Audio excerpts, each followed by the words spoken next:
Bonsoir à tous et bienvenue dans votre rendez-vous littéraire sur D8, Voyage au bout de la nuit. Je suis ravie de vous retrouver ce soir pour une nouvelle émission ensemble, une nouvelle lecture, puisque nous allons commencer découvrir ou redécouvrir les fables de La Fontaine.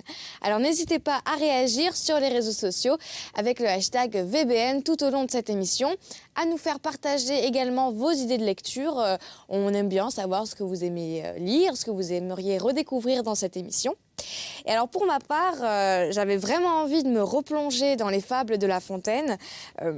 Voilà, ça me rappelle un petit peu mon enfance. On a tous eu au moins une ou deux fables à apprendre à l'école. Mais c'est vrai que les fables de La Fontaine, c'est pas simplement quelque chose de, voilà, qui est lié à notre enfance. C'est de vrais écrits avec une vraie moralité derrière. Alors pour ceux qui ne connaîtraient pas ou qui aimeraient redécouvrir cet auteur, donc Jean de La Fontaine, c'est un auteur du XVIIe. Il est né en 1621. Alors il a d'abord fait des études d'avocat, il s'est mêlé à la haute société parisienne et au milieu libertin. Oui, c'était un coquinou, Jean. Et c'était un fervent défenseur de Fouquet. Alors, petite note culture générale, Nicolas Fouquet, c'était le surintendant des finances de la France en 1659, en gros celui qui avait les sous. Hein.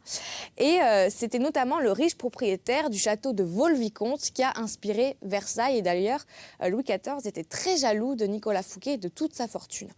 Et donc Nicolas Fouquet, c'était un mécène qui a parrainé, entre guillemets, Corneille, Molière, le nôtre. Et donc La Fontaine était mêlé à cette société et il fréquentait Molière, Racine, Boileau, donc il était vraiment intégré dans cette haute société de lettres. Et il est devenu membre de l'Académie. Alors, on le connaît pour les fables, il en a écrit 243. C'est pas rien quand même, mais il a également écrit 64 contes, 2 livrets d'opéra, 2 tragédies, 2 comédies, un ballet comique, le roman Les Amours de Psyché et Cupidon, des épîtres, et il a laissé une énorme correspondance à Madame de La Fontaine, donc il n'a pas écrit que les fables, hein. C'était vraiment un vrai écrivain, un vrai homme de lettres, qui a vraiment une très riche bibliographie. Alors, il a commencé les fables en 1661, enfin en tout cas c'est ce qu'on suppose. En 1678 et 79, il a publié le tome 2, c'est-à-dire les livres 7 à 11, parce qu'il y a 12 livres de fables. Je ne sais pas si vous vous rendez compte, mais 12 livres rien que de fables, c'est un énorme travail. Et le dernier livre, donc le 12e, il est paru en 1693 et Jean de La Fontaine est mort 2 ans après cette dernière parution. Voilà pour le petit point historique. Donc je vais commencer cette lecture. Donc on va commencer par la préface donc, que Jean de La Fontaine a écrit et qui est pour Monsieur le Dauphin. Très bonne soirée à tous.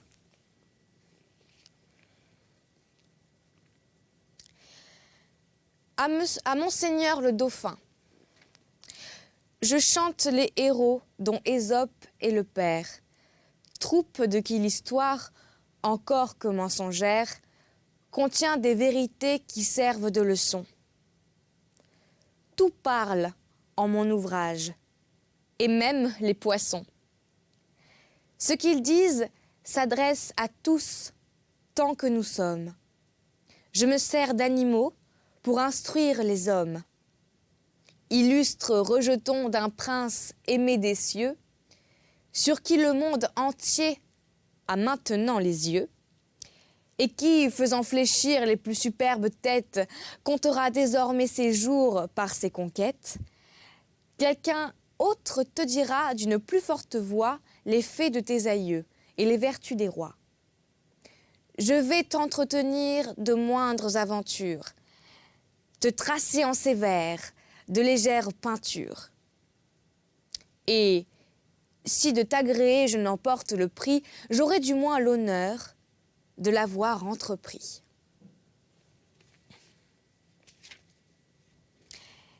Livre premier. Alors on commence par, je ne sais pas si c'est la plus connue, mais en tout cas, on en a tous entendu parler, on a tous au moins retenu la moralité de cette histoire. Je parle évidemment de la fable La cigale et la fourmi. La cigale. ayant chanté tout l'été, se trouva fort dépourvu quand la bise fut venue. Pas un seul petit morceau de mouche ou de vermisseau. Elle alla crier famine chez la fourmi, sa voisine, la priant de lui prêter quelques grains pour subsister jusqu'à la saison nouvelle.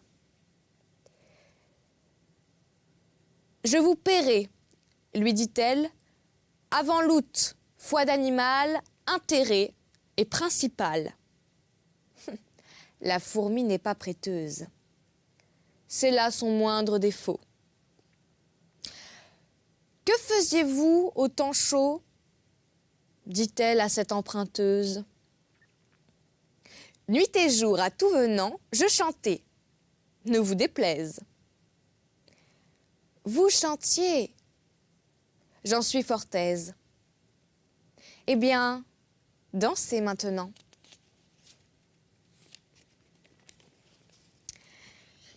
Le corbeau et le renard. Maître corbeau, sur un arbre perché, tenait en son bec un fromage. Maître renard, par l'odeur alléchée, lui tint à peu près ce langage. « Et bonjour, monsieur du corbeau, que vous êtes joli, que vous me semblez beau, sans mentir. Si votre ramage se rapporte à votre plumage, vous êtes le phénix des hôtes de ces bois. » À ces mots, le corbeau ne se sent pas de joie, et pour montrer sa belle voix, il ouvre un large bec, laisse tomber sa proie. Le renard s'en saisit et dit : « Mon bon monsieur, apprenez que tout flatteur vit aux dépens de celui qui l'écoute. Cette leçon vaut bien un fromage, sans doute. »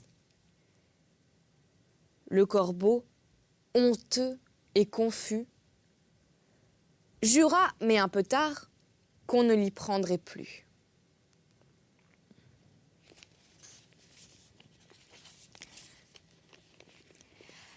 La grenouille qui se veut faire aussi grosse que le bœuf. Une grenouille vit un bœuf qui lui sembla de belle taille, elle qui n'était pas grosse en tout comme un œuf.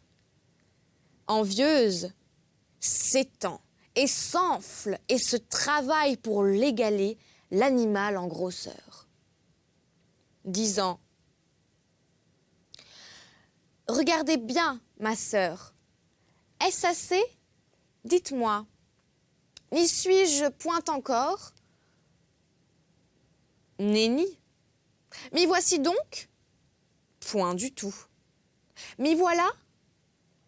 Vous n'en approchez point. La chétive précoce, la chétive pécore s'enfla si bien qu'elle creva. Le monde est plein de gens qui ne sont pas plus sages. Tout bourgeois veut bâtir comme les grands seigneurs. Tout petit prince a des ambassadeurs. Tout marquis veut avoir des pages.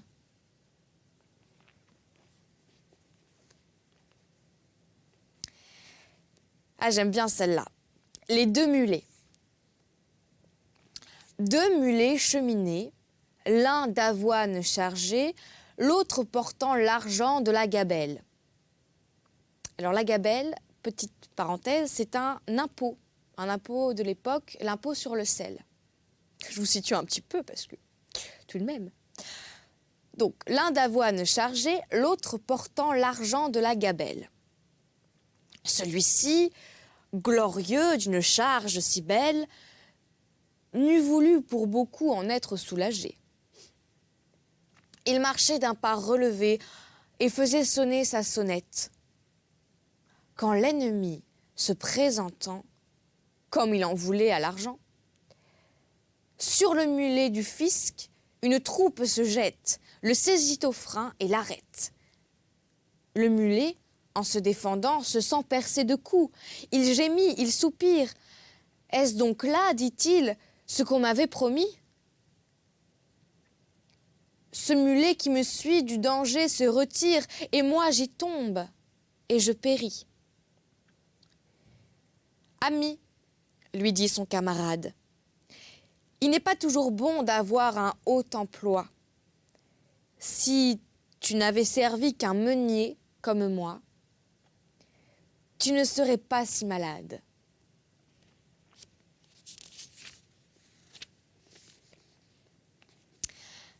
Alors maintenant, une éloge de la liberté.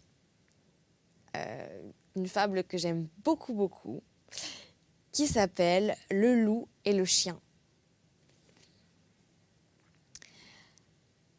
Un loup n'avait que les os et la peau, tant les chiens faisaient bonne garde. Ce loup rencontre un dogue, aussi puissant que beau, gras, poli, qui s'était fourvoyé par mégarde. L'attaquer, le mettre en quartier, sire loup l'eût fait volontiers, mais il fallait livrer bataille, et le matin était de taille, à se défendre hardiment. Le loup, donc, l'aborde humblement, entre en propos et lui fait compliment sur son embonpoint qu'il admire. Il ne tiendra qu'à vous, beau sire, d'être aussi gras que moi, lui répartit le chien.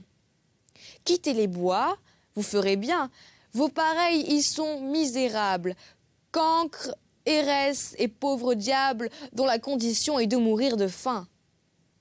Car quoi? Rien d'assuré, point de franche lippée, tout à la pointe de l'épée. Suivez-moi, vous aurez un bien meilleur destin. Le loup reprit. Que me faudra-t-il faire? Presque rien, dit le chien. Donner la chasse aux gens, portant bâton et mendiant, flatter ceux du logis, à son maître complaire, moyennant quoi votre salaire sera force relief de toutes les façons. Os de poulet, os de pigeon, sans parler de maintes caresses. Le loup déjà se forge une félicité qui le fait pleurer de tendresse. Chemin faisant, il vit le col du chien pelé. « Qu'est-ce que cela ?» lui dit-il. « Rien. »« Quoi, rien ?»« Peu de choses. »« Mais encore ?»« Le collier dont je suis attaché, de ce que vous voyez est peut-être la cause. »« Attaché ?» dit le loup. « Vous ne courez donc pas où vous voulez ?»« Pas toujours, mais qu'importe. » Il importe si bien que de tous vos repas, je ne veux en aucune sorte et ne voudrais pas même à ce prix un trésor. Cela dit, Maître Loup s'enfuit et court encore.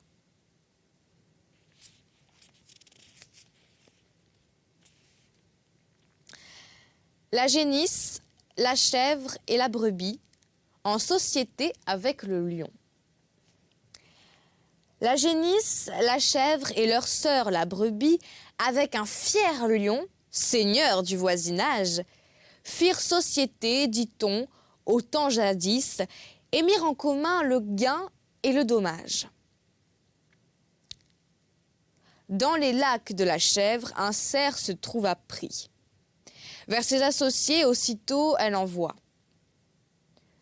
Eux venus, le lion par ses ongles compta et dit « Nous sommes 4 à partager la proie. » Puis, en ôtant de part le cerf il dépeça, prit pour lui la première en qualité de sire. « Elle doit être à moi, dit-il, et la raison, c'est que je m'appelle lion. » À cela, l'on n'a rien à dire.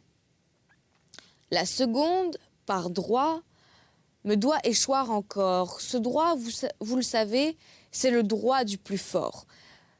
Comme le plus vaillant, je prétends la troisième.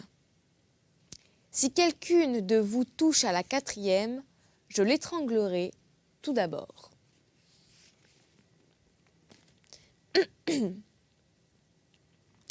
La besace. Jupiter dit un jour que tout ce qui respire s'en vienne comparaître aux pieds de ma grandeur. Si, dans son composé, quelqu'un trouve à redire, il peut le déclarer sans peur. Je mettrai remède à la chose. Venez, singes, parlez le premier et pour cause. Voyez ces animaux, faites comparaison de leur beauté avec les vôtres. Êtes-vous satisfait? Moi, dit-il. Pourquoi non? N'ai-je pas 4 pieds aussi bien que les autres? Mon portrait jusqu'ici ne m'a rien reproché, mais pour mon frère l'ours, on ne l'a qu'ébauché. Jamais, s'il me veut croire, il ne se fera peindre. L'ours, venant là-dessus, on crut qu'il s'allait plaindre, tant s'en faut. De sa forme, il se loua très fort, glossa sur l'éléphant, dit qu'on pourrait encore ajouter à sa queue ôter ses oreilles, que c'était une masse informe et sans beauté. L'éléphant étant écouté, tout sage qu'il était, dit des choses pareilles. Il jugea qu'à son appétit, Dame Baleine était trop grosse. Dame Fourmi trouva le ciron trop petit, se croyant pour elle un colosse. Jupin les renvoya, s'étant censurés tous, du reste content d'eux, mais parmi les plus fous, notre espèce excella. Car tout ce que nous sommes, lynx envers nos pareils et taupe envers nous, nous nous pardonnons tout et rien aux autres hommes. On se voit d'un autre œil qu'on ne voit son prochain. Le fabricateur souverain nous créa besaciers, tous de même manière, tant ceux du temps passé que du temps d'aujourd'hui. Il fit pour nos défauts la poche de derrière et celle de devant pour les défauts d'autrui. Ah, j'adore Jean, il est trop fort.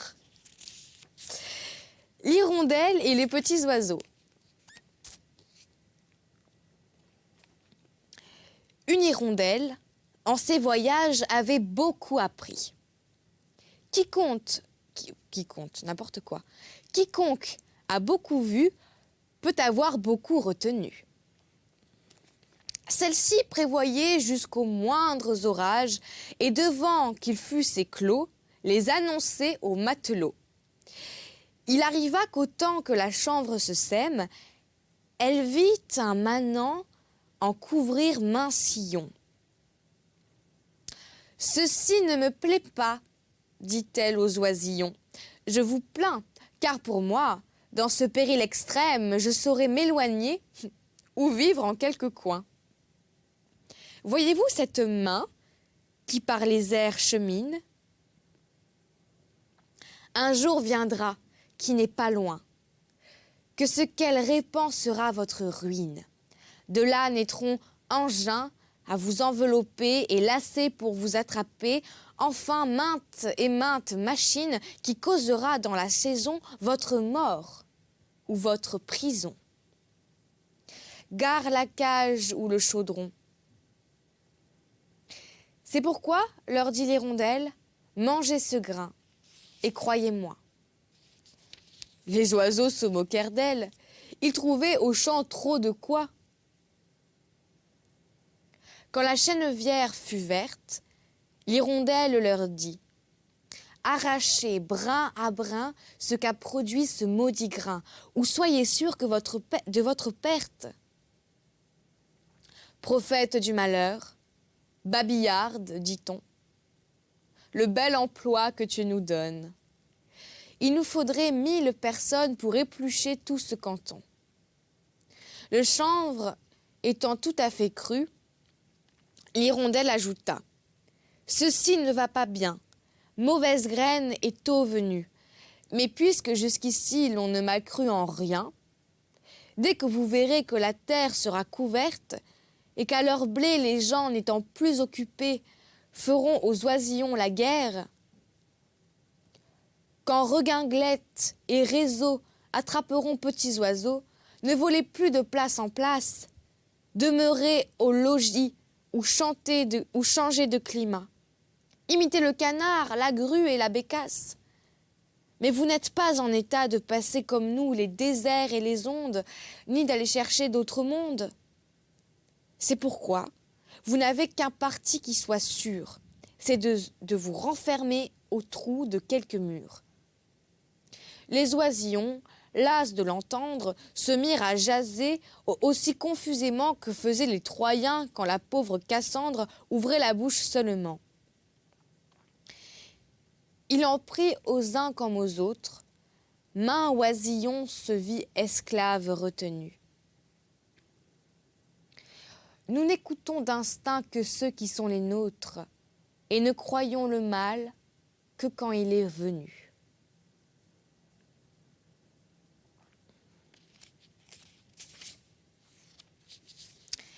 Le loup et l'agneau. La raison du plus fort est toujours la meilleure. Nous l'allons montrer tout à l'heure. Un agneau se désaltérait dans le courant d'une onde pure. Un loup survint à jeun, qui cherchait aventure et que la faim en ces lieux attirait. Qui te rend si hardi de troubler mon breuvage ? Dit cet animal plein de rage. Tu seras châtié de ta témérité.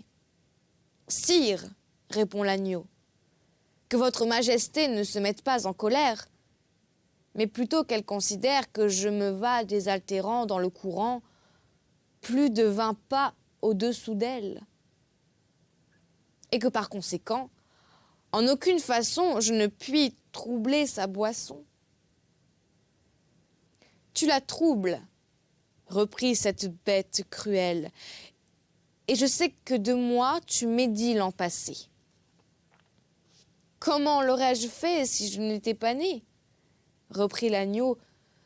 Je tette encore ma mère. Si ce n'est toi, c'est donc ton frère. Je n'en ai point. C'est donc quelqu'un des tiens, car vous ne m'épargnez guère, vous, vos bergers et vos chiens. On me l'a dit, il faut que je me venge. Là-dessus, au fond des forêts, le loup l'emporte et puis le mange, sans autre forme de procès.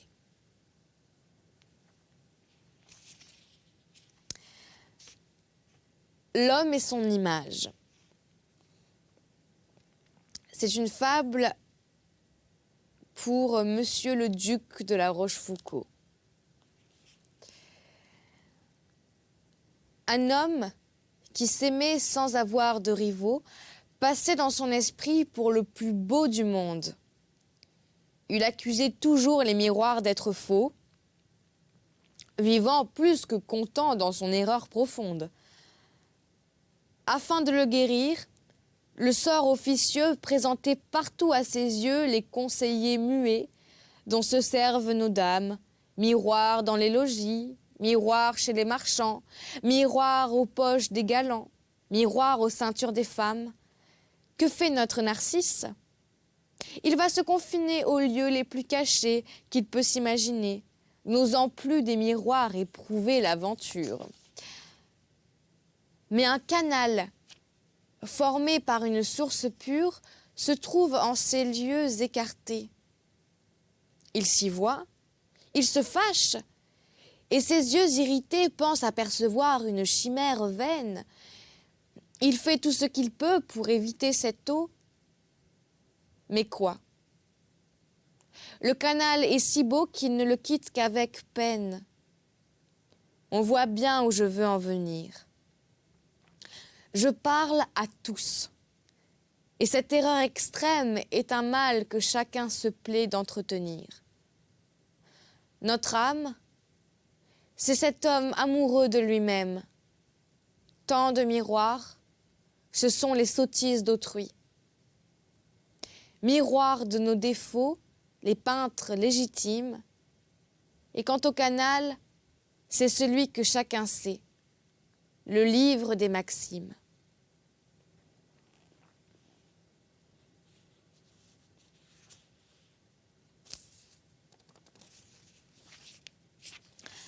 Les voleurs et l'âne.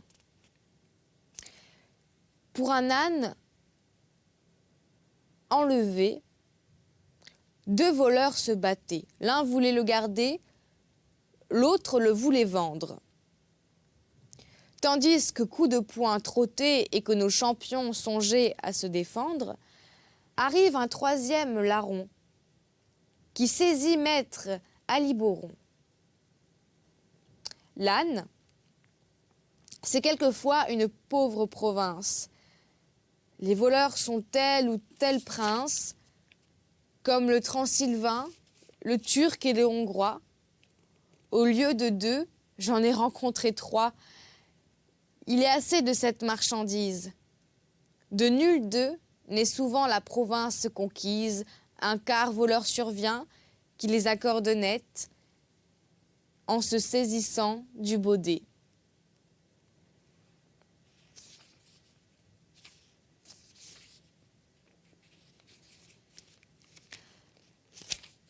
Le renard et la cigogne. Compère le renard se mit un jour en frais et retint à dîner commère la cigogne. Le régal fut petit et sans beaucoup d'apprêt. Le galant pour toute besogne avait un brouet clair. Il vivait chichement. Chichement, ça veut dire d'une façon avare. Ce brouet fut par lui servi sur une assiette. Alors, un brouet, c'est, je le précise parce que, voilà, c'est des termes anciens. Un brouet, c'est du potage. Ce brouet fut par lui servi sur une assiette. La cigogne au long bec n'en put attraper miette et le drôle eut lapé le tout en un moment. Pour se venger de cette tromperie, à quelque temps de là, la cigogne le prit. « Volontiers, lui dit-il, car avec mes amis, je ne fais point cérémonie. » À l'heure dite, il courut au logis de la cigogne, son hôtesse, loua très fort la politesse, trouva le dîner cuit à point. Bon appétit surtout, renard n'en manque point. Il se réjouissait à l'odeur de la viande, mise en menus morceaux et qu'il croyait friande. On servit, pour l'embarrasser, en un vase et long col et d'étroite embouchure. Le bec de la cigogne y pouvait bien passer. Mais le museau du cire était d'autre mesure. Il lui fallut à jeun retourner au logis, honteux, comme un renard qu'une poule aurait pris, serrant la queue et portant bas l'oreille. Trompeur, c'est pour vous que j'écris. Attendez-vous à l'appareil. Voilà, c'est ici que j'achève cette lecture. J'espère que vous avez passé un bon moment en ma compagnie.